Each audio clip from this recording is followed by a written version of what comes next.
ജന്മാദ്യസേതോന്യാദിതരതച്ചാർത്തേഷവിജ്ഞസ്വരാട് തേനേ ബ്രഹ്മഹൃദായ ആദികവേ മുഖ്യന്തി യത്സൂരയത്തേജോ വാരിമൃതാം യഥാ വിനിമയോ യത്ര സർഗോമുഷാ ധാംനാഥേന സദാ ധിരസ്തകുഹകം സത്യം പരം ധീമഹി.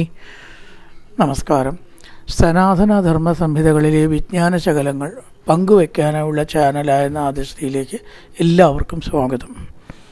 പ്രിയ ചാനൽ സബ്സ്ക്രൈബ് ചെയ്യാനും ലൈക്ക് ചെയ്യാനും ഓർമ്മപ്പെടുത്തിക്കൊള്ളുന്നു. സബ്സ്ക്രൈബ് ചെയ്ത് ലൈക്ക് ചെയ്തവർക്കെല്ലാം നന്ദി രേഖപ്പെടുത്തിക്കൊള്ളുന്നു. ശ്രീമദ് ഭാഗവതത്തിലെ തൃതീയ സ്കന്ധം 5-ാം അധ്യായമാണ് നമ്മൾ പറഞ്ഞുകൊണ്ടിരിക്കുന്നത്. മൈത്രേയ മഹർഷിയെ വിതുരൻ ചെന്ന് കാണുന്നു. ഭഗവത് മാഹാത്മ്യങ്ങളെക്കുറിച്ച് ഉദ്ധവന് ഭഗവാൻ പറഞ്ഞു കൊടുത്തതെല്ലാം ഈ മൈത്രേയ മഹർഷി കേട്ടു എന്നതുകൊണ്ടാണ് ആ കൃഷ്ണമാഹാത്മ്യം കേൾക്കാൻ വേണ്ടി മൈത്രേയരുടെ അടുത്തേക്ക് വിതുരൻ ചെന്നത്. ഗംഗാതീരത്ത് മൈത്രേയം ആസീനം അഗാധബോധം, അഗാധമായ ജ്ഞാനത്തിൽ മുങ്ങിയ അവസ്ഥയിൽ നിൽക്കുന്നതായ മൈത്രേയ മഹർഷിയെ ഗംഗാതീരത്ത് ഹരിദ്വാരത്ത് വെച്ച് കണ്ടു. ചോദ്യങ്ങൾ ചോദിച്ചു. മുനിർ വിവട്ടുർ ഭഗവത് ഗുണാനാം സഖാപിതേ ഭാരതമാഹ കൃഷ്ണ യസ്മിൻ നൃണാം ഗ്രാമ്യസുഖാനുവാദേർ മതിർ ഗൃഹീത നുഹരേ കഥായാം. അതായത് ഈ ഹരികഥയിൽ താല്പര്യം ഉണ്ടാവണമെങ്കിൽ ഹരികഥ അല്ലാത്തത് എത്രത്തോളം അസഹനീയവും അലോസരവും നമുക്ക് ദുഃഖപ്രദവും ഉണ്ടാക്കുന്നതാണ് എന്നറിയുന്നത് നല്ലതാണ്.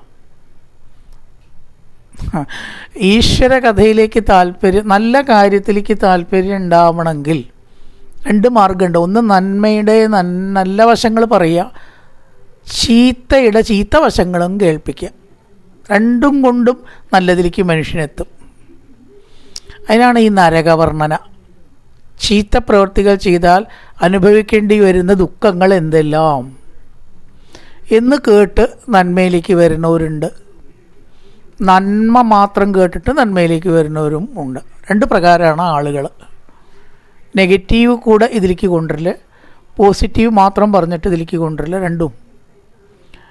അപ്പോൾ ഇവിടെ എന്താണ് ഈ മഹാഭാരതത്തിൻ്റെ യഥാർത്ഥ ഉദ്ദേശം? മഹാഭാരതം നിത്യപാരായണം ചെയ്യരുത്. നിത്യപാരായണ ഗ്രന്ഥമല്ല മഹാഭാരതം. പാരായണം ചെയ്യാനില്ല, അതിൻ്റെ ആശയം മനസ്സിലാക്കാനാണ്. യസ്മിൻ നൃണാം ഗ്രാമ്യസുഖാനുവ. എന്താ കാരണം? എന്താ ഇപ്പം ഇങ്ങനെ പറയാൻ കാരണം? മഹാഭാരതം ലോകകാര്യങ്ങളെക്കുറിച്ചാണ് അധികവും പറയണത്, ഈശ്വരനെക്കുറിച്ചല്ല. ഗ്രാമ്യസുഖാനുവാദേ, ഗ്രാമ്യസുഖം ലോകകാര്യങ്ങളെ പ്രതിപാദിക്കുന്നു. വാൽമീകി രാമായണം ഏറെക്കുറെ അങ്ങനെയൊക്കെയാണ് നമുക്ക് കാണാം. അതുകൊണ്ടാണ് അധ്യാത്മരാമായണം ഉടലെടുത്തത്. അല്ലെങ്കിൽ അങ്ങനെ ഒന്നും വരില്ല എന്നാണ്. വാൽമീകി രാമായണം മതിയായിരുന്നുവെങ്കിൽ അധ്യാത്മരാമായണം വരികയില്ലായിരുന്നു ഈ ലോകത്തിൽ. അപ്പോൾ അത് പോരാ. 24,000 ശ്ലോകങ്ങളെ കൊണ്ട് ലൗകികമായിട്ടാണ് അധികവും വാൽമീകി രാമായണം വർണ്ണിച്ചിരിക്കണതെന്ന് വേണമെങ്കിൽ പറയാം. എന്തുകൊണ്ട്? ആധ്യാത്മികമായിട്ടുള്ള ഒരു സ്തുതി ഉണ്ടോ വാൽമീകി രാമായണത്തിന്? വിമർശിക്കുകയല്ല, കുറ്റം പറയല്ല. അതിനെയൊക്കെ കുറ്റം പറയാൻ നമുക്ക് അധികാരമൊന്നുമില്ല. അതൊക്കെ അത്രയും യോഗ്യന്മാരെഴുതിയതാണ്. അതൊന്നും സംശയമൊന്നുമില്ല, നമ്മളൊന്നും ആരുമല്ല എന്നുള്ളതിന്. പക്ഷേ അതിൽ രാമനെക്കുറിച്ച് ഒരു സ്തുതി ഇല്ല. ഒരു ആത്മതത്വം ഇല്ല. ഇതാണ് ആത്മതത്വം. ആത്മാവ് അനശ്വരനാണ്, അതിന് ബന്ധങ്ങളില്ല ഒന്നിനോടും. പരമാത്മാവ്, ജീവാത്മ, ഈ മാതിരിയുള്ള ഒരു ആത്മതത്വം പ്രതിപാദനം അതിലില്ല. എന്നാൽ അധ്യാത്മരാമായണത്തിലുണ്ട്. ജീവാത്മാവെന്നതും പരമാത്മാവെന്നതും ഒന്നു ലക്ഷ്മണ, രണ്ടെന്ന് തോന്നുന്നത് അജ്ഞാനത്താൽ. എത്രയോ ആത്മതത്വങ്ങൾ പ്രതിപാദിക്കുന്ന സ്ഥലം ഉണ്ട് അധ്യാത്മരാമായണത്തിൽ, ഭാഗങ്ങളുണ്ട്.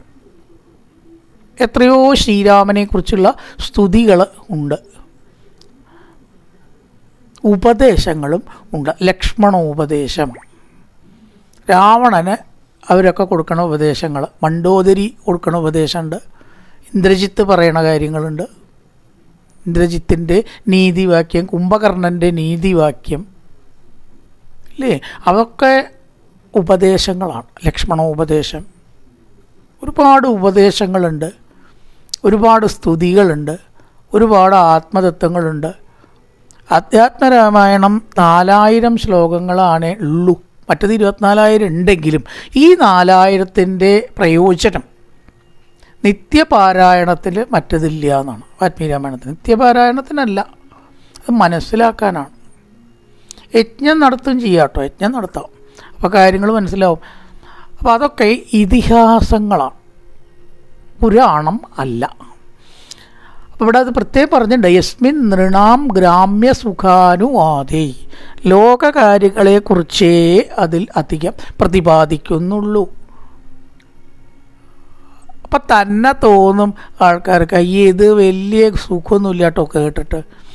മതിർ ഗൃഹീത നു ഹരേ കഥായ, ഹരികഥ കേൾക്കാൻ തന്നെ സുഖം, ഈശ്വരകഥ കേൾക്കാൻ തന്നെ സുഖം, ജീവൻ ആഗ്രഹിക്കുന്നത് അത് തന്നെയാണ് എന്ന് അത്തരം കഥകളിലൂടെ മനുഷ്യന് ബോധമുണ്ടാവാൻ, ലൗകിക കാര്യങ്ങളിൽ കഥകളിൽ വിരക്തി വരാൻ വേണ്ടിയിട്ട് ഭാരതം കേൾപ്പിച്ചു. ഭാരതമാഹ കൃഷ്ണ, കൃഷ്ണ എന്ന് പറഞ്ഞാൽ വ്യാസൻ, കൃഷ്ണദ്വൈവായനൻ എന്നൊരു പേരുണ്ട് വ്യാസൻ, ഭാരതത്തെ കേൾപ്പിച്ചു എന്ന് പറഞ്ഞു ഇന്നലെ. സാ ശബ്ദദാനർഥ്യ വിവർത്തമാന വിരക്തിമന്യത്ര കരോതി പുംസ ഹരേ പദാനുസ്മൃതിർവൃതസ്യ സ്മൃതി നിർവൃതസ്യ സമർത്ഥദുഃഖാതേമാശുദ്ധത്തെ. ഇവിടെ പറയണ ശ്രദ്ധദാനസ്യ, ശ്രദ്ധയോടുകൂടി കേൾക്കുന്നവർ, പുംസ പുരുഷൻ്റെ, ശ്രദ്ധയുള്ള പുരുഷൻ്റെ, സാ ഹരിനിഷ്ഠ അല്ലെങ്കിൽ ഹരിഭക്തി, വിവർദ്ധമാന വിശേഷേണ വർദ്ധിച്ചു വരുന്നതായിട്ട്, വിവർദ്ധമാന അന്യത്ര മറ്റു വിഷയങ്ങളിൽ വിരക്തി ഉണ്ടാവുക, ഒന്നും വേണ്ട എന്ന് തോന്നുക. ഭാഗവത്തിൻ്റെ പ്രത്യേകതയാണ് അവസാനത്തെ ദിവസം സപ്താഹത്തിൽ അന്യത്രസ്യാൽ രതിക്കുചിൽ. ഭാഗവത്തിൻ്റെ ഏറ്റവും പ്രത്യേകത എന്താ ചോദിച്ചാൽ വേറൊരു കാര്യത്തിലും പിന്നെ അവന് താല്പര്യം ഉണ്ടാവില്ല. ഉണ്ടായാൽ അവൻ ഭാഗവതം ഉൾക്കൊണ്ടിട്ടില്ല എന്നർത്ഥം. ഉൾക്കൊണ്ടിട്ടുള്ള ആൾക്ക് ഭാഗവതം അല്ലാതെ വേറൊന്നിലും താല്പര്യം ഉണ്ടാവില്ല. വേറെ ഒന്നിലെന്ന് പറഞ്ഞാൽ ലോകകാര്യങ്ങളും ആവാം, ഭാഗവതമല്ലാത്ത ഗ്രന്ഥങ്ങൾ നിർത്താൽ തെറ്റൊന്നുമില്ല. ഭാഗവതത്തിലില്ലാത്തൊരു കാര്യമൊന്നും വേറെ എവിടെയില്ല. സാധാരണ മഹാഭാരതത്തിലില്ലാത്തതെന്ന് പറയാം, അങ്ങനെയൊന്നുമല്ല, ഭാഗവതത്തിലും എല്ലാതും ഉണ്ട്, ഒന്നും ഇല്ലാത്തതില്ല. അപ്പോൾ ആ ഭാഗവതം അറിഞ്ഞാൽ ബാക്കിയൊന്നും അറിയണ്ട എന്ന ഒരു തോന്നൽ മനുഷ്യനുണ്ടാവും എന്നാണ്, തന്നെ ഉണ്ടാവും. ഇനിയിപ്പോൾ എന്താ അറിയാനുള്ളത്? അത്രയ്ക്കൊക്കെ ആയോ ചോദിച്ചാൽ എന്താണ് അറിവ്, അതും കൂടി മനസ്സിലാക്കണം. എന്താണ് ഈ അറിവ്, ഇവിടെ ഉദ്ദേശിക്കുന്ന അറിവ്? അത് വേറൊന്നുമല്ല, ആത്മാവിനെ കുറിച്ചുള്ള അറിവ്, ആത്മാവിനെ കുറിച്ചുള്ള അറിവ്. അത് വലിയ ഒരു സംഗതിയല്ലേ? വലിയ സംഗതിയാണെങ്കിലും അറിഞ്ഞാൽ ഒരുപാട് വലിയ സംഗതിയല്ല. ബ്രഹ്മസത്യം ജഗത് മിഥ്യ ബ്രഹ്മോ ജീവേവനാപര എന്ന് പഠിച്ചാൽ മതി എന്നാണ് ശങ്കരാചാര്യ അടക്കം പറഞ്ഞത്. കോടി ഗ്രന്ഥങ്ങൾ വായിച്ച് ബുദ്ധിമുട്ടേണ്ട ആവശ്യമില്ല. കാരണം വലിയൊരു ഒരു ഭണ്ഡാരം ഉള്ള പെട്ടി തുറക്കാൻ ചെറിയൊരു താക്കോലല്ലേ വേണ്ടൂ? വലിയ താക്കോലൊന്നും വേണ്ട. പെട്ടി വലുതാണ് എന്ന് വിചാരിച്ചിട്ട് താക്കോല് വലുത് വേണോ? ഇതുപോലെയാണ്. അത്രയൊന്നും വേണ്ട അറിയാൻ. ഞാൻ ഈശ്വരനാണ് എന്നും അതാണ് സത്യം എന്നും ലോകം മിഥ്യ എന്നും അനുഭവത്തിൽ വന്നാൽ അറിഞ്ഞാൽ പറയാൻ പഠിച്ചിട്ട് പോരാ. അത് പോരാ, നമുക്ക് പലപ്പോഴും പറയാനേ പഠിക്കണുള്ളൂ. അതുകൊണ്ടാണ് അറിവ് പൂർണ്ണമാവാത്തത്. അത് അനുഭവത്തിൽ വന്നാൽ പിന്നൊന്നും മനസ്സിലാക്കാനില്ല, വെറുതെ വായിച്ച് തലപുണ്ണാക്കേണ്ട കാര്യമില്ല. ഇപ്പം വിരക്തി കരോതി, ഭാഗവതം വായിക്കുമ്പോൾ ആ ഒരു അറിവാണ് ഉണ്ടാവുന്നത്. ബ്രഹ്മസത്യം ജഗൻ മിഥ്യ എന്ന അറിവാണ് ഉണ്ടാകുന്നത്. നമ്മളും ആ ഈശ്വരൻ്റെ അംശമാണ്, അത്രയേ ഉള്ളൂ. അതെന്തായാലും ഉണ്ടാവും. ഇനി എന്തിനാ വേറെ ഇങ്ങനെ വായിച്ച് തലപുണ്ണാക്കണ ഗൃഹസ്ഥൻ? കൃത്തിന് അതിന് സമയമൊന്നുമില്ല, കുറവിന് വേറെ കർത്തവ്യങ്ങളുണ്ട്, ചെയ്തോളൂ. കുറച്ച് ഭാഗവതം വായിച്ചാൽ മതി. ഹരേ പദാനുസ്മൃതി നിർവൃതസ്യ, ഭഗവത് പാദങ്ങളെ ക്രമേണ സ്മരിക്കുന്നത് കൊണ്ട് സുഖം അനുഭവിക്കുന്നവൻ്റെ, അതിന് വേറൊരുത്തിരി രസഗ്രഹോ യഥാ എന്ന് പറഞ്ഞിരിക്കണു, അതിൻ്റെ ആ രസം ആസ്വദിച്ചിട്ട് സ്മരിക്കാൻ പഠിച്ചാൽ എന്താ ഫലം? സമസ്ത ദുഃഖാത്തേയം ആശുധത്തെ, എല്ലാ ദുഃഖങ്ങളുടെയും നാശം. ത്യയം നാശം, ദുഃഖങ്ങൾ അവിടെ അവസാനിക്കുകയാണ്. എപ്പോഴാണ് ഒരു മനുഷ്യൻ്റെ ദുഃഖം അവസാനിക്കുന്നത്? ഭഗവത് പാദത്തിൽ ഉറച്ച ഭക്തി ഉണ്ടാവുമ്പോൾ. ആ ഉറച്ചതും ശരിയായതും എന്നുള്ളതിന് പ്രത്യേകം പ്രാധാന്യമുണ്ട് കേട്ടോ. ഞാൻ ഭക്തനാണ് എന്ന് പറഞ്ഞതുകൊണ്ട് കാര്യമൊന്നുമില്ല, ഒരു കാര്യമില്ല. അത് അനുഭവാവസ്ഥയിൽ വരുമ്പോൾ എപ്പോഴാണ് ഭാഗവതത്തിൽ താല്പര്യം ഉണ്ട് എന്ന് നമുക്ക് പറയാൻ പറ്റുക? ഭാഗവതമല്ലാതെ വേറൊന്നും വേണ്ട എന്ന് തോന്നുമ്പോൾ, അന്യത്രസ്യാരതി കൊച്ചിൽ, ഭാഗവതമല്ലാതെ വേറൊന്നും വേണ്ട കേട്ടോ. മറ്റൊന്നിൽ എൻ്റെ ശ്രദ്ധ മുമ്പിലേക്കൊന്നും ആവശ്യമില്ല. തീർത്ഥയാത്ര നോ, മറ്റ് ഗ്രന്ഥങ്ങൾ നോ, ഗീതാപനിഷത്ത് നോ, ബാക്കി പുരാണങ്ങൾ no, big no. Bhagavatam big yes മതി. നമ്മൾ അവിടേക്ക് എത്തിയാൽ തന്നെ അത് ഉറപ്പുണ്ടാവണില്ല പലർക്കും. നോക്കൂ, 2 കൊല്ലം സപ്താഹം നടത്തി അപ്പം പറയും നമുക്ക് ഈ കൊല്ലം ദേവി ഭാഗവതമായാലോ, ഈ കൊല്ലം ശിവപുരാണം ആക്കിയാലോ. ഒരു ദിക്കിൽ 9 കൊല്ലം കൊണ്ട് മഹാഭാരതം പറയുക. 7 ദിവസം തന്നെ ഉള്ളൂ. ഒരു കൊല്ലം ഒരു ഭാഗം, അടുത്ത കഷ്ണം അടുത്ത 7 ഭാഗം, 7 ദിവസം, അടുത്ത വർഷം, അതിൻ്റെ അടുത്ത വർഷം. എന്താ ആവശ്യത്തിനുള്ളതെന്ന് ആലോചിച്ചു. ഒരു കൊല്ലം പറഞ്ഞതൊക്കെ അടുത്ത കൊല്ലാകുമ്പോഴേക്കും മറന്നുണ്ടാവും അല്ലേ? അപ്പോൾ അതന്നെ റിവൈസ് ചെയ്യാച്ചാൽ അതിനൊരു അർത്ഥമുണ്ട്. ഭാഗവതം ഇപ്പോൾ ഒരു കൊല്ലം പറഞ്ഞു മറന്നോട്ടെ, അടുത്ത കൊല്ലം അതന്നെ റിവൈസ് ചെയ്യാച്ചാൽ അതിന് അർത്ഥമുണ്ട്. മറന്നതൊക്കെ നമുക്ക് റിഫ്രഷ് ചെയ്യാം. ഈ 9 കൊല്ലം കൊണ്ട് 7 ദിവസം കഷ്ണമായിട്ട് മഹാഭാരതം നടത്തിയ ഞാൻ അതിനെ കഷ്ടം എന്നേ പറയൂ. ഇറ്റ് ഈസ് എ കഷ്ടം. മഹാഭാരതത്തെ നിന്ദിക്കുകയല്ല, അതുകൊണ്ടൊന്നും ഒരു പ്രയോജനം ഉണ്ടാവുമ്പോഴില്ല, പ്രയോജനം ഉണ്ടാവുമ്പോഴില്ല. പിന്നെ സ്റ്റഡി ചെയ്യണം, എന്നാൽ മനസ്സിലാവും എന്ത് ഇതൊന്നിനും കൊള്ളില്ല. മഹാഭാരതത്തെ നിന്ദിക്കുകയല്ല. ഭാഗവതത്തെ കമ്പയർ ചെയ്യുമ്പോൾ മഹാഭാരതം ഒന്നുമല്ല, മഹാഭാരതം ഒന്നുമല്ല എന്ന് പറഞ്ഞില്ലേ ഈശ്വര. അപ്പോൾ ഞാൻ പറഞ്ഞാൽ ഞാൻ ഏറ്റവും വലിയ പൊട്ടനാവും. അതല്ല പറഞ്ഞത്. ഭാഗവതത്തെ താരതമ്യം ചെയ്യുമ്പോൾ മഹാഭാരതം ഒന്ന് ധൈര്യമായിട്ട് പറയാം, അത് പറയാം. കാരണം ഭാഗവതം എന്ന് പറയുന്നത് വാസന ജയിച്ചതാണ്. നമ്മൾ അതിനെ മുന്നിലേക്ക് വെച്ചിട്ടാണ് മഹാഭാരതത്തെ ഒരു പടി താഴ്ത്തുന്നത്. അത് വാസന തന്നെ ചെയ്തിട്ടുണ്ടല്ലോ. എനിക്ക് മഹാഭാരതം കൊണ്ട് സമാധാനം കിട്ടിയിട്ടില്ല. അദ്ദേഹം പറഞ്ഞതിനെ നമ്മൾ പറയണു, എൻ്റേതായിട്ടുള്ളൊന്നും പറയില്ല. അപ്പോൾ പറയുകയാണ് ഇവിടെ ഹരേ പദാനുസ്മൃതി നിർവൃതസ്യ, ഭഗവാന്റെ പാദത്തെ ചിന്തിച്ച് ആസ്വദിക്കാൻ കഴിയുന്ന ഒരവസ്ഥയിൽ നമ്മളെത്തിയാൽ ദുഃഖം അവിടെ അവസാനിക്കുന്നു. താൻ ശോച്യാൻ അഭിതോനുശോചേ ഹരേ കഥായാം വിമുഖാനഖേന ക്ഷിണോതി ദേവ്യോ അനിമിഷത്വേഷാം ആവിർവൃഥ വാദഗതി സ്മൃതീനാം. ഇനി ഭഗവാന്റെ കഥകളിൽ താല്പര്യമില്ലാത്തവരെ കുറിച്ച് ഒന്ന് അനുശോചിക്കുകയാണ്. കഷ്ടം അത് ആവാം എന്നാണ്. ഭഗവത് ഭക്തി ഇല്ലാത്തവരെ ചെറുതായിട്ടൊക്കെ ഒന്നിങ്ങനെ കുറ്റം പറയും ഭാഗവതത്തിൽ പലപ്പോഴും. അവരുടെ സ്ഥിതി ആലോചിച്ച് നോക്കൂ. എന്തുകൊണ്ടാണ് അവരിങ്ങനെ ആവണത്? എന്തുകൊണ്ടാണ് നമുക്ക് ഭാഗവതത്തിൽ താല്പര്യം വന്നത്? ആ ചോദ്യത്തിന് ഉത്തരം അറിയില്ല എന്ന് പറയണ്ട. പൂർവ്വ പുണ്യം കൊണ്ട്, വ്യക്തമായിട്ടുള്ള കാരണമുണ്ട്. പൂർവ്വ പുണ്യം കൊണ്ട്. നിങ്ങൾ ഭാഗവതത്തിൽ താല്പര്യമാണോ? ആരൊക്കെയോ ചെയ്ത സുഹൃതം നിങ്ങളിൽ വർത്തിക്കുന്നു, ഉറപ്പാണ്. നിങ്ങളുടെ മാത്രം സുഹൃതമല്ല, നമ്മൾ മാത്രം ഇപ്പോൾ എത്ര സുഹൃതം ചെയ്തിട്ടുണ്ട്? ഒന്നും ചെയ്തിട്ടില്ല, നമുക്കൊക്കെ അറിയാം. ഉണ്ടിട്ട് ഉറങ്ങിയിട്ടും നടന്നിട്ടേ ഉള്ളൂ അല്ലേ? വേണ്ടാത്ത പറഞ്ഞിട്ടും കാട്ടിയിട്ട് നടന്നിട്ടല്ലേ ഉള്ളൂ. പക്ഷെ ഒന്നുണ്ട്, നമ്മുടെ കാരണവന്മാരോ പൂർവ്വപുണ്യോ എന്തൊക്കെയോ ആണ് നമ്മളെ ഇതിലേക്ക് നയിച്ചത്. എന്തത്ര ഉറപ്പ്? വേറെ ആൾക്കാർക്ക് അതിൽ താല്പര്യം കാണാത്ത എത്രയോ ആൾക്കാരെ നമ്മൾ കാണുന്നുണ്ട്. ഭാഗവത സപ്താഹത്തിൽ വളരെ കുറച്ച് ആളുകളെ എല്ലാതും കേൾക്കണുള്ളൂ. ഉച്ച കഴിഞ്ഞാലോ ഊണ് കഴിഞ്ഞാൽ എല്ലാവരും വീട്ടിൽ പോകണവരാ. ചിലപ്പോൾ വൈകുന്നേരം ഒന്ന് ഇറങ്ങിയെന്നിരിക്കും. ഇങ്ങനെയൊക്കെ ഉള്ളൂ പലർക്കും. ഇത് ഉൾക്കൊള്ളാനോ വായിക്കാനോ താല്പര്യമില്ല. അധികം ആൾക്കാർക്കും ഇതിലേക്കൊന്നും താല്പര്യം വരില്ല. കാരണം പൂർവ്വസുകൃതം പുണ്യം അതുള്ളവർക്ക് ജന്മാന്തരേ ഭവേത് പുണ്യം തതോ ഭാഗവതം ലഭേത്. ഈ കൊല്ലത്തെ ജന്മത്തെ പുണ്യമേ അല്ല, സംശയം വേണ്ട. ജന്മാന്തര പുണ്യം കൊണ്ടാണ് ഇതിലേക്ക് താല്പര്യം വരുന്നത്. അപ്പോൾ ആർക്കാണ് താല്പര്യം വരാത്തത്? അഖേന ഹരേ കഥായാം വിമുഖാൻ. ഈ എന്ത് ഉറക്കം വരുന്നു, കോട്ടായിടുക. ഭഗവാന്റെ കഥ കേൾക്കുമ്പോൾ തൽപരരല്ലാതെ വരിക.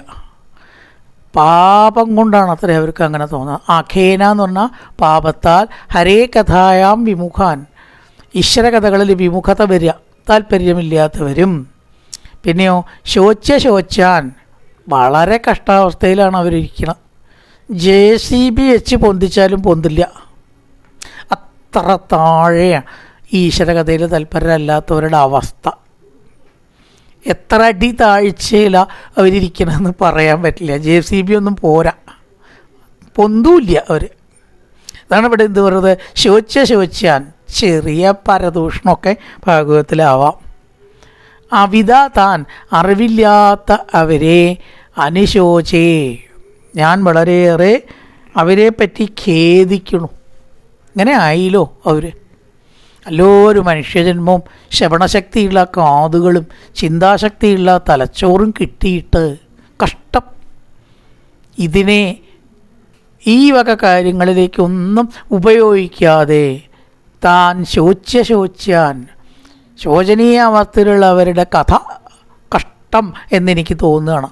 വൃഥാ വാദഗതി സ്മൃതീനാം, യാതൊരു ഗുണമില്ലാതെ വാദിക്കുക, പറയുക, പ്രവർത്തിക്കുക, സ്മരിക്കുക, ഇതൊക്കെ ചെയ്യും അവർ. ഇവരൊന്നും ചെയ്യാത്തവരൊന്നുമല്ല. ഈശ്വര കാര്യം അല്ലാത്തതിനെക്കുറിച്ച് നിഷ്പ്രയോജനമായിട്ട് വെറുതെ വാദഗതി, ചിലപ്പോൾ വാദപ്രതിവാദത്തിൽ ഏർപ്പെടും. ഒന്ന് ആലോചിക്കുക, ഇലക്ഷൻ പ്രഖ്യാപിക്കുന്നതിൻ്റെ മുമ്പേ ആര് കേരളം ഭരിക്കും? നാളെ ഇലക്ഷനായി അതിൻ്റെ വിറ്റ് വേറെ ദിവസം എണ്ണലാഴ്ച എണ്ണിയിട്ട് അറിഞ്ഞാൽ പോരെ. ഇന്ന് എന്തിനാ ഈ ചൂടായ ചർച്ച? എണ്ണ അറിയുന്ന ഉറപ്പാണ്. വാദഗതി, ഇടത്ത് പക്ഷം തന്നെ ജയിക്കുക, വലത്ത് പക്ഷം തന്നെ ജയിക്കുക. BJP കൊല്ലം എന്തായാലും മാറ്റം വരും, അക്കൗണ്ട് തുറക്കും. എന്തിനാ അത്? എണ്ണിക്കഴിഞ്ഞാൽ അറിയില്ലേ? അതാണ് വൃഥാഗതി, വാദഗതി സ്മൃതീനാം. ഇതൊന്നും നേരെയില്ല എന്ന് നമുക്കറിയാം. പിന്നെ എന്തിനാ അതിനെക്കുറിച്ച് ശരിക്കും പറയാച്ചാൽ വാദിക്കരുത് എന്നാണ് പറയണത്. വാദഗതി ഇപ്പം അങ്ങനെയാണല്ലോ. 8 മണിക്ക് ന്യൂസ് അവർ ഓൺ ചെയ്ത് നോക്കൂ. BP ഇല്ലാത്തവർക്കൊക്കെ BP ഉണ്ടാവും എന്നാണ് ഞാൻ പറയുക. ഈ വാദഗതി കേട്ടിട്ടേ ന്യൂസ് കേൾക്കാട്ടോ. നമ്മളിപ്പോൾ 7 മണിക്ക് ന്യൂസ് ശ്രദ്ധിച്ചു, ന്യൂസ് അറ്റ് 9 ലോകം അറിയണം. അത് വേണ്ടാന്ന് പറയാൻ വയ്യ. എന്തെന്നായാലും നമ്മൾ ലോകം അറിയണം. ഈ ഡിബേറ്റ് കൊണ്ട് എന്താ കാര്യം? ഒരു കാര്യമില്ല. ഇവരൊക്കെ പറഞ്ഞതുകൊണ്ട് ഇപ്പോൾ കാര്യങ്ങൾ അങ്ങനെ ആവുമോ? അതുകൊണ്ട് കഴിയുന്നത്ര ഡിബേറ്റ് കാണാതിരിക്കുക. BP കൂടും, അല്ലാതെ ഒരു ഗുണമില്ല. വൃഥാവാദഗതി സ്മൃതീനാം, അവരെ പറ്റിയൊക്കെ പറയണം. വാദഗതി, ഓരോന്ന് കാണുക, അതിനെക്കുറിച്ച് വാദിക്കുക. അനിമിഷ ദേവ, കണ്ണടയ്ക്കാതെ ഇരിക്കുന്ന ദേവൻ എന്ത് ചെയ്യണു? ഇവരുടെ ആയുസ്സിനെ ക്ഷയിപ്പിക്കണു. ആയുസ് പോകുന്നത് ഇവരറിയുന്നില്ല. 60 വയസ്സ് കഴിഞ്ഞാലും എനിക്കിപ്പോൾ 22 വയസ്സോ അല്ലെങ്കിൽ 20 വയസ്സ് തന്നെ ആയിട്ടുള്ളൂ എന്നാണ് വിചാരമേ ഉള്ളൂ. അഥവാ തലമുടി നരച്ചിട്ടുണ്ടെങ്കിൽ അതിൽ കൊണ്ട് ചായം തേച്ച് കറുപ്പിക്കുകയും ചെയ്യും. പല്ല് പോയാലോ ചിലവായാലും വേണ്ടി അതിൽ വയ്ക്കും. ഇതുകൊണ്ടൊക്കെ വല്ല കാര്യമുണ്ടോ? ഈ ചായം തേച്ച് കഴിഞ്ഞാൽ കുറേ കഴിഞ്ഞാൽ തലമുടി ചുവക്കും. ചായം തേക്കാണ്ടിരുന്നാലോ വെളുക്കുകയുള്ളൂ. അത് സ്വാഭാവികമാണ്.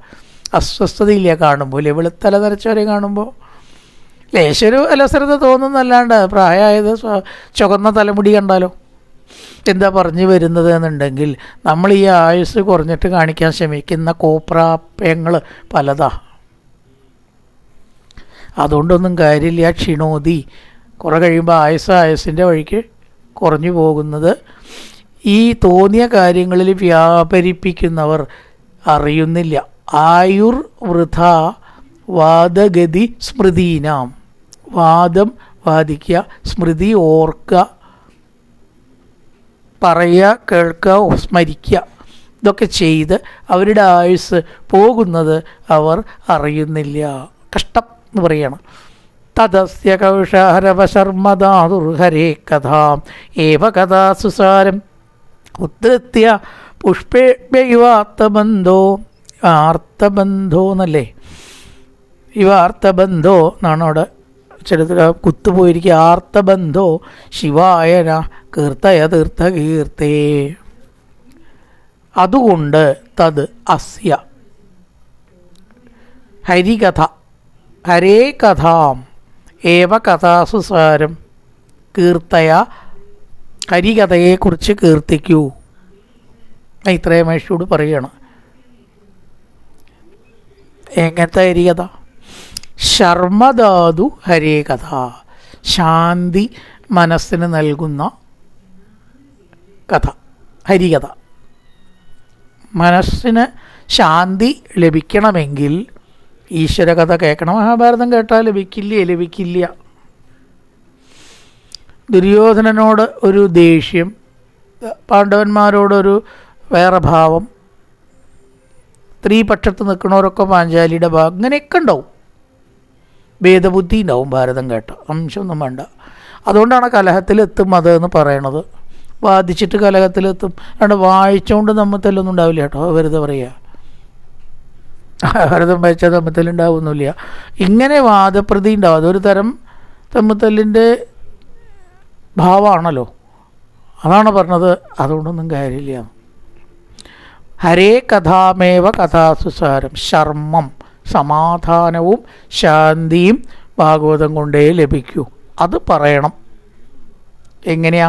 ഉദ്ധൃത്യ പുഷ്പേഭ്യ ഇവാർത്തബന്ധോ, വണ്ട് പുഷ്പങ്ങളിൽ നിന്ന് തേൻ മാത്രം സ്വീകരിക്കുന്നത് പോലെ തിരഞ്ഞെടുത്തിട്ട് ഈശ്വര കൃഷ്ണകഥ ഹരികഥ പറയണം. ബാക്കിയൊന്നും വേണ്ട എന്ന് തന്നെ ഇവിടെ വ്യക്തമാക്കിയിരിക്കണം. അതുകൊണ്ട് ഞാൻ പറയുകയാണെങ്കിൽ ഭാഗവതത്തെ നന്നായി ഉൾക്കൊണ്ട ഒരാൾ ശിവപുരാണവും ദേവി ഭാഗവതമൊന്നും നടത്തേണ്ട കാര്യം ഇല്ല. ഇതിൽ ഇല്ലാത്തത് അതിലുണ്ടെങ്കിലല്ലേ? ഒന്നുമില്ല. ഇതിലില്ലാത്തതൊന്നും അതിലില്ല. ചെയ്യരുത് എന്നാണ് ഞാൻ പറയുക. എന്തിപ്പോൾ അതുകൊണ്ടൊക്കെ കാര്യം? നമ്മളേതെങ്കിലും ഒന്നിൽ ഉറക്കുക, ഇതെങ്ങനെ ശാഖോപശാഖകളായിട്ട് അതും ആവാം ഇതും ആവാം എന്ന് പറഞ്ഞിട്ട് എന്താ ഒരു കാര്യമുള്ളത്? എന്നോട് ദേവി ഭാഗവതം ചെയ്യാൻ ചെല്ലും. ഞാൻ ദേവി ഭാഗവതത്തിന് അങ്ങനെയൊന്നും ഊന്നൽ കൊടുക്കാൻ ഇഷ്ടപ്പെടുന്ന ആളല്ല. ഒരാളിപ്പോൾ ദേവി ഭാഗവതം വേണമെന്ന് പറഞ്ഞാൽ നടത്തില്ല എന്നല്ല, നടത്താറുണ്ട്, നടത്തിയിട്ടുമുണ്ട്. പക്ഷെ അതൊന്നും ഈ ഭാഗവതത്തിൻ്റെ ഒരു രസമുണ്ടല്ലോ ഒരിക്കലും കിട്ടില്ല. ഉള്ള കാര്യമാണ് തുറന്നു പറയുകയാണ്. അതുകൊണ്ട് ഇവിടെ പറയുകയാണ്, ശർമ്മം സമാധാനത്തെ ഉണ്ടാക്കുന്ന ഹരേ കഥാം, കഥാസുസാരം കഥകളിൽ വെച്ച് സാരമായ ഹരികഥ. എങ്ങനെ വണ്ട് പുഷ്പങ്ങളിൽ നിന്ന് തേന് ശേഖരിക്കുന്നുവോ, മറ്റൊക്കെ വിട്ട് കളയണു അല്ലേ, അതേപോലെ സർവം വിട്ട് ആ കഥ ശിവായ ന വിസർഗം ഞങ്ങൾക്ക്, ശിവം മംഗളം തരുന്നതാണ്. തീർത്ഥകീർത്തേ, ശുദ്ധമായ കീർത്തിയുള്ള ഭഗവാന്റെ കീർത്തി ആ ഈശ്വര കഥകളിൽ കൂടിയിട്ട് അല്ലയോ മൈത്രേയ മഹർഷി പറഞ്ഞാലും. ഈ ഭഗവാനെക്കുറിച്ച് പറഞ്ഞു, സവിശ്വജന്മസ്ഥിതിസംയമാർത്ഥേ കൃതാവതാര പ്രഗൃഹീതശക്തി ചകാര കർമ്മണ്യതിപൂരുഷാണി യാനീശ്വര കീർത്തയതാനി മഹ്യം. എന്തൊക്കെയാ ഭഗവാന്റെ ലീലകൾ ചുരുക്കി പറയുകയാണെന്ന് വെച്ചാൽ, കഥകൾ പറയുകയാണെങ്കിൽ ഒരുപാടുണ്ട്.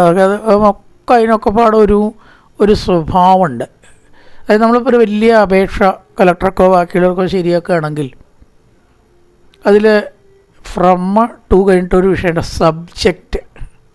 സബ് എന്ന് എഴുതി 2 കുത്തിട്ടിട്ട് ഇന്ന കാര്യത്തെക്കുറിച്ച് എന്ന് പറഞ്ഞിട്ടൊരു കൊടുക്കൽ, ഇന്ന തരത്തിലുള്ള പാലത്തെ സംബന്ധിച്ച് കൊടുക്കലുണ്ട് ഇല്ലേ? എന്നിട്ടാണ് വിഷയം അവതരിപ്പിക്കുക. അതുപോലെ വലിയ കാര്യത്തെ ഏതിനെ സംബന്ധിച്ചാണ് എന്നങ്ങോട്ട് പറയുകയാണെങ്കിൽ, ശരിക്ക് പറയുകയാണെങ്കിൽ ലോകത്തിൻ്റെ സൃഷ്ടി സ്ഥിതി സംഹാരം, ഇതാണത്രേ ഹരികഥയുടെ ചുരുക്കം.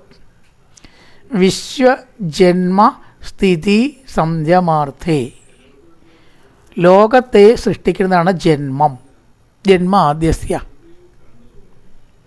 സ്ഥിതി നിലനിർത്തൽ, സ്ഥിതി എന്ന് പറഞ്ഞാൽ മെയിൻ്റെനൻസ്, നിലനിർത്തൽ. സംയമം ഇല്ലാണ്ടാക്കലും. വിശ്വജന്മസ്ഥിതി സംയമാർത്ഥേ, തിട്ടിത്തിരി സംഹാരത്തിനായിക്കൊണ്ട് അവതാരത്തെ എടുത്തു. കൃതാവതാര പ്രഗൃഹീത ശക്തി, ശക്തിയെ സ്വീകരിച്ച് അവതാരങ്ങൾ എടുത്തു. ശകാര കർമാണ്യതിപൂരുഷാണി, എന്നിട്ട് എന്ത് ചെയ്തു? മനുഷ്യാതീതമായ കർമ്മങ്ങൾ ചെയ്തു. അവിടെയാണ് അതിപൂരുഷാണി എന്ന് പറഞ്ഞാൽ മനുഷ്യനിൽ കവിഞ്ഞ കാര്യങ്ങൾ. അതുകൊണ്ട് വാൽമീകി രാമായണത്തിൽ ഒരു മനുഷ്യനായിട്ട് രാമനെ കണ്ടു, തെറ്റ്, അവിടെ തെറ്റി. അങ്ങനെ ഒന്നും കണ്ടിട്ടില്ല. ഇതാര് പറഞ്ഞതാണോ? എനിക്ക് വായിച്ചിട്ട് അങ്ങനെ തോന്നിയിട്ടില്ല. 14,000 രാക്ഷസന്മാരെ രാമൻ ഇല്ലായ്മ ചെയ്യുക, ഒരു മനുഷ്യന് സാധിക്കാത്ത രാവണവധം നിർവഹിക്കുക, വേറൊരു മനുഷ്യന് സാധിച്ചിട്ടില്ല. അത് അപ്പോൾ മനുഷ്യപ്രവൃത്തികളാണോ ചെയ്തത്? ഒരിക്കലുമല്ല. വിവാഹം കഴിച്ചു, അച്ഛനമ്മമാരെ നമസ്കരിച്ചു, അതൊക്കെ മനുഷ്യപ്രവൃത്തികളാണ്. മനുഷ്യപ്രവൃത്തികളുണ്ട്, പക്ഷെ അത് മാത്രമൊന്നും അല്ല. വാൽമീകി രാമായണത്തിലെ അവസാനത്തെ സർഗം നോക്കിയാൽ ശംഖചക്ര ഗദാപത്മാദികൾ ധരിച്ച വിഷ്ണുവാണ് രാമൻ എന്ന് വ്യക്തമായിട്ട് പറയുന്നുണ്ട്.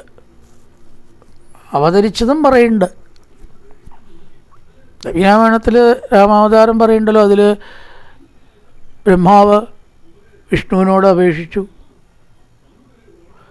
എന്നിട്ടാണ് പറയണത്. അശ്വമേധയാഗം നടത്തി ഭഗവാൻ അവതരിച്ചു. നോക്കുക, മനുഷ്യനായി മാത്രമേ കൊല്ലാൻ പറ്റുകൊണ്ട് അങ്ങ് മനുഷ്യനായിട്ട് അവതരിക്കണം. ചെയ്ത പ്രവൃത്തികളൊന്നും മനുഷ്യൻ്റേതല്ലല്ലോ. ഒരു 10-16 വയസ്സായിട്ടുള്ള കുമാരന്മാർ എങ്ങനെയാണ് താടകയെ വധിക്കുക? അന്ന് ജീവിച്ചിരിക്കുന്നവരാരും താടകയെ കൊല്ലാൻ സാധിച്ചിട്ടില്ല. നോ. ത്രയംബകടുത്ത് പൊന്തിക്കാൻ പക്ഷേ രാമായണം പറയാൻ തുടങ്ങിയാൽ ഇവിടെ നിൽക്കില്ല. അങ്ങനത്തെ കാര്യങ്ങളാണ് പറയണത് എന്നർത്ഥം. ഇതൊക്കെ അതിപൂരുഷാണി എന്നുള്ളതിന് വേണ്ടിയിട്ടാണ് പറഞ്ഞത്. ഒക്കെ മനുഷ്യാതീതാണ്. ഒരു കല്ല് കാലുകൊണ്ട് തൊട്ടിട്ട് അത് അഹല്യാക്കുക, ഏത് മനുഷ്യന് പറ്റും ഇത്? പറയൂ. ഒരു മനുഷ്യനും പറ്റില്ല. ചകാര കർമാണ്യ അതിപൂരുഷാണി. സമുദ്രത്തിലെ ചിറകെട്ട രാമായണത്തിൽ കിടക്കണില്ല, സഹായിക്കോ? ചകാര കർമാണ്യ അതിപൂരുഷാണി, അതിനു വേണ്ടി പറഞ്ഞതാ. ഒക്കെ അമാനുഷ കർമ്മങ്ങളാണ്. അതിനു വേണ്ടി കൃതാവതാര യാനീശ്വര കീർത്തയതാനിമക്യം, അങ്ങനത്തേതായിട്ടുള്ള ഈശ്വരൻ്റെ കർമ്മങ്ങളെ എനിക്ക് വേണ്ടി പറയണേ മൈത്രേയ മഹർഷേ. അത് കേൾക്കാൻ ആഗ്രഹത്തോടു കൂടി ഇരിക്കുകയാണ്. ശ്രീശുക ഉവാച സേബം ഭഗവാൻ പൃഷ്ടക്ഷത്ര കൗഷാരവോ മുനി പുംസാം നിശേസാർത്ഥേന തമാഹു ബഹുമാനയൻ. ഇത്രത്തോളം ഭഗവാനിൽ താല്പര്യമുള്ള ചോദ്യം കേട്ടപ്പോൾ വളരെയധികം മൈത്രേയ മഹർഷിക്ക് സന്തോഷമായി. ഇങ്ങനത്തോരോടല്ലേ പറഞ്ഞു കൊടുക്കേണ്ടത്. ദാഹിച്ചവർക്ക് ഭക്ഷണം കൊടുക്കണം, ദാഹിച്ചവർക്ക് വെള്ളം കൊടുക്കണം, വിശക്കണവർക്ക് ആഹാരം കൊടുക്കണം. അല്ലാത്തവർക്ക് ഇത് രണ്ടും കൊടുത്തിട്ട് കാര്യമുണ്ടോ? ഇവിടെ ഈശ്വര കാര്യങ്ങൾ ആർത്തിയോടെ കേൾക്കാൻ വിതുരൻ ചോദിച്ചിരിക്കുന്നു. ക്ഷത്ര കൗഷാരവോ മുനി, കൗരവന്മാരിലത്തെ പ്രധാനിയായിട്ടുള്ള വിതുരൻ ഇപ്രകാരം ചോദിച്ചപ്പോൾ കൗഷാരവനായിരിക്കുന്ന മൈത്രേയ മഹർഷിക്ക് വളരെയധികം സന്തോഷമായിട്ട് കഥ പറയാൻ തുടങ്ങി. മൈത്രേയ ഉവാച സാധു പൃഷ്ടം സ്വയാ സാധോ ലോകാൻ സാധന ഗൃണ്ണത. വളരെ നന്നായിട്ടുള്ള ചോദ്യമാണ് അങ്ങ് ചോദിച്ചത്. എനിക്ക് ഈശ്വരകഥ പറയാനൊരവസരം കിട്ടിയല്ലോ, അതുകൊണ്ട് നന്നായി. കീർത്തിം വിദന്നതാ ലോകേ ആത്മനോദോക്ഷജാത്മന. അദോക്ഷജൻ ഭഗവാൻ. അദോക്ഷജൻ്റെ ആ കീർത്തി എവിടെയുണ്ടോ അവിടെയൊക്കെ ഇങ്ങനെ നിർമ്മലമായിരിക്കും എന്നാണ്. നിർമ്മലമാവും, ശുദ്ധി ഉണ്ടാവും. കുറച്ച് വെള്ളം തളിച്ച് പുണ്യാഹം തളിച്ചതുകൊണ്ടൊന്നും ശുദ്ധി ഉണ്ടാവില്ല കേട്ടോ. വെറുതെ നമ്മൾ വിചാരിക്കുക. ഈ ലോകത്തെ മുഴുവൻ ശുദ്ധാക്കണത് എന്താ അറിയോ? ഈശ്വരകഥ. അവർക്ക് ഈ പുണ്യാഹത്തിനൊന്നും വലിയ താല്പര്യമൊന്നും ഉണ്ടാവില്ല. അതൊക്കെ ഒരു ചെയ്തു വരണത് ചെയ്യുക. ഒരാളുടെ ഉള്ള എങ്ങനെ ശുദ്ധാവുക? ഈശ്വരകഥ കേൾക്കണം. അല്ലാണ്ട് നാമം ജപിച്ചിട്ടും കൂടി ഉള്ള ശുദ്ധാവണം എന്നില്ല, നിർബന്ധമില്ല. കഥകൾ തന്നെ കേൾക്കണം എന്നാണ് പറയണം. അതുകൊണ്ടേ ഭാവം വരുള്ളൂ. ഭാവങ്ങളെ കൊണ്ടേ മനസ്സ് ശുദ്ധമാവുള്ളൂ. ഭാവം എന്ന് പറഞ്ഞാൽ ശബ്ദം മാത്രമാണ്. അതിന് ചില ഫലങ്ങളുണ്ട്, ഇല്ല എന്ന് പറയുന്നില്ല, അത്രയേ ഉള്ളൂ. അതിലും ഗുണമുണ്ട് അത്രേ. കഥകൾ കേൾക്കുന്നത് കൊണ്ട് എന്നും പറഞ്ഞ് ഭഗവാന്റെ സൃഷ്ടിത്തിരി സംഹാര ലീലകളാണല്ലോ ചോദിച്ചത്. അതിനെ പറയുകയാണ് തുടർന്നുള്ള ഭാഗത്ത്. കായേന വാചാ മനസേന്ദ്രിയർവാപ്ത്യാത്മനാ വാ പ്രകൃതി സ്വഭാവ കരോതി യത്യർത്ഥകലം പരസ്മൈ നാരായണായേതി സമർപ്പയാമി.